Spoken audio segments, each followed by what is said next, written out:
আসসালামু আলাইকুম, সবাইকে হাসান মিডিয়া চ্যানেলে স্বাগতম। আজকে আপনাদেরকে এমন একটি গাছের সাথে পরিচয় করাইয়ে যেতে চাচ্ছি যে এই গাছটি বাংলাদেশের সব থেকে জনপ্রিয় এবং খুবই নামি দামি গাছের মধ্যে বাংলাদেশের শীর্ষস্থানে আছে এই গাছটি দিয়ে দেশের সব থেকে বেশি দামি জিনিস আসবাবপত্র তৈরি করা হয় এই গাছটি আসলে কি হতে পারে, কি নাম হতে পারে, আপনারা একটু ভেবেচিন্তে দেখেন। আপনাদের টাইমে কয়েক সেকেন্ড, তার যদি না পারেন তাহলে আমি বলে দিচ্ছি।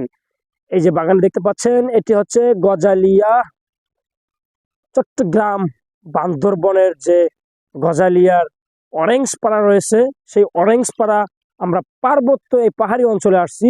এটা হচ্ছে বাংলাদেশের সব থেকে জনপ্রিয় একটি গাছ, যে গাছটি না হলে, যে গাছটির এতই দাম, যেটা শুনলে আপনাদের চোখ চরক গাছ উঠে যাবে, সেই একটি বাগানে আমরা আছি পাহাড়ের ভিতরে। দেখছেন গাছটিতে কোনো পাতা নেই, কিছু নেই, শুধু গাছটি আছে।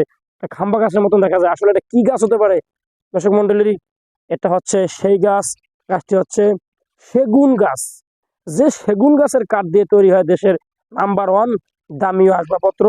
সব থেকে দামি আসবাবপত্র, যে আসবাবপত্রগুলো বিশেষ করে বিভিন্ন জায়গায় আসলে বিবাহর শুভ কাজে যখন বিভিন্ন ধরনের পণ্য দেওয়া হয়, বিভিন্ন ধরনের মালামাল দেওয়া হয়, তখন কিন্তু এই সেগুন গাছের এই কাঠ দিয়ে তৈরি বিভিন্ন ফার্নিচার, বিভিন্ন ধরনের আসবাবপত্র দেওয়া হয়।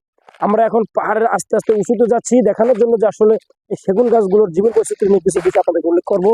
তাই ভিডিওটি দেখতে থাকুন দর্শক মন্ডলী। এটা হচ্ছে এই সেগুন গাছ বাগান পাহাড়ি অঞ্চলের। এই বাগানগুলোর বয়স হচ্ছে প্রায় 7 থেকে 8 বছর। গাছগুলো দেখতে পাচ্ছেন তেমন কিন্তু বড় এখনো হয় নাই, তেমন মোটাও হয় নাই। এই গাছগুলোর মাত্র 27 বছর বয়সে এই অবস্থা। আরো 15 বছর গেলে তখন এই গাছগুলো বিক্রির যোগ্য হবে। এখন কিন্তু বিক্রির যোগ্য হয় নাই, যদিও 27 বছর হইলেও আরো 15 বছর গেলে এই গাছগুলো বিক্রি করতে পারবে। তখন এগুলো দিয়ে ফার্নিচার, কাঠ বা এই ধরনের কিছু তৈরি করতে পারবে। এখন যদি গাছগুলো বিক্রি করে এখন কোনোই কাজে আসবে না। এখানকার স্থানীয়দের সাথে আমরা সাক্ষাৎ নিয়েছি, কথা বলেছি।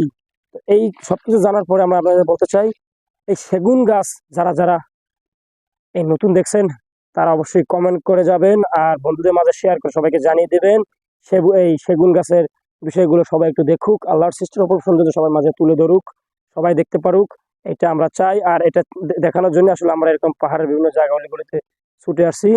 সবাইকে অসংখ্য ধন্যবাদ। দেখা হবে নতুন কোনো ভিডিও নিয়ে। আল্লাহ হাফেজ।